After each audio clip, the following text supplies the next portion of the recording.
عروہ بن مسعود ایک ڈیپوٹیشنسٹ ہے، he is a negotiator, you can say he is a foreign minister. یہ قریش کی طرف سے مندوب بن کر جایا کرتے تھے اور جا کر وہاں پر نیگوسیشنز کیا کرتے تھے، مذاکرات کیا کرتے تھے۔ اور یہ قریش کے طرف سے نجاشی کے دربار میں گئے، کیسر کے دربار میں گئے، کسریٰ کے دربار میں گئے۔ یہ اس وقت کی سپر پاورز کی بات کر رہا ہوں میں، اس وقت کی سپر پاورز ہوا کرتی تھی یہ کیسر، کسریٰ۔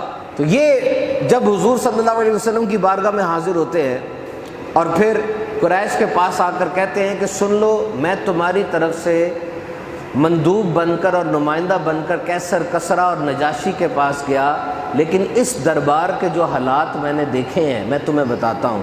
سنو، ایسی تعظیم آج تک کسی بادشاہ کی بھی نہیں ہوئی جو کہ اس شہنشاہ کی ان کے صحابہ کرتے ہیں، جو اس تاجدار رسالت کی ان کے صحابہ کرتے ہیں۔ ایسا پروٹوکول کسی نے اپنے بادشاہ کو نہیں دیا ہوگا جو وہ صحابہ اپنے سرکار کو دیتے ہیں، اپنے آقا کو دیتے ہیں۔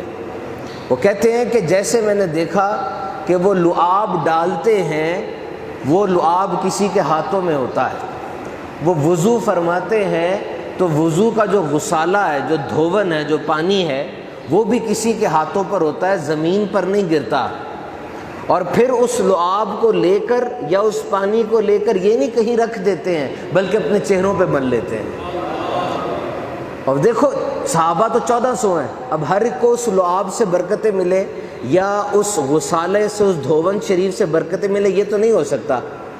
اب کیا کرتے تھے کہ جس کے ہاتھ پہ وہ لعاب دہن آ گیا اور جس کے ہاتھ پہ وہ وضو کے مقدس قطرے آ گئے، اب دیگر ان کے پاس آتے تھے اور ان ہاتھوں سے اپنے ہاتھ مل کے اپنے چہرے پہ مل لیا کرتے تھے۔ کہتا سنو، وہ جو وضو کا پانی زمین پہ نہیں گرنے دیتے، وہ خون کیسے زمین پہ گرنے دیں گے؟